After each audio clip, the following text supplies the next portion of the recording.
We got LODs, well kinda. So we have a grid that adjusts coarseness as we zoom in. And we're gonna use this to build our renderer in a way where we can denote space where there are no tiles versus space that is completely void where tiles can never exist. Inside of the ArtGirl macros section, we've added these different power of two values that we're going to use in our calculations. Here we made a bug. So this O for the cutoff needs to be plus equal, not just equals, because it needs to be an accumulator. So cutoff is a macro for O. Actually, no, O is a macro for cutoff, so it's right here. So we fixed this bug here in the geometric elements chords section of shader source fragment number 6.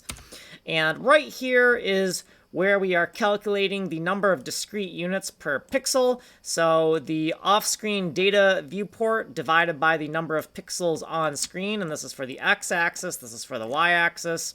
Then if we go down a little bit further, we have the math that is changing the LODs depending on how far zoomed we're in. So there's these different thresholds that we choose between, and then we use these different grid sizes depending on how far zoomed in we are. So FPIL stands for float percentage internal coordinates, and we have different percentage internal coordinates depending on what tile size we want to focus on. We have these different macros for the addressing space of the different tile sizes. This lookup table that takes the tile size exponent to the discrete internal local chords for the different tiles that the current sample point is over. And this is just averaging out the discrete units per pixel on the X and Y to get an average value that we're going to use in the threshold right down here.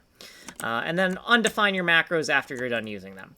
Then down here, instead of using LPC X and Y, we're using that new value we just calculated, the float percentage internal chords, to make that grid we've seen. And then this is just for error checking. We don't actually need this code anymore. Makes a red pixel when something's gone wrong. Here's what we actually know. I'm just stalking people on YouTube here.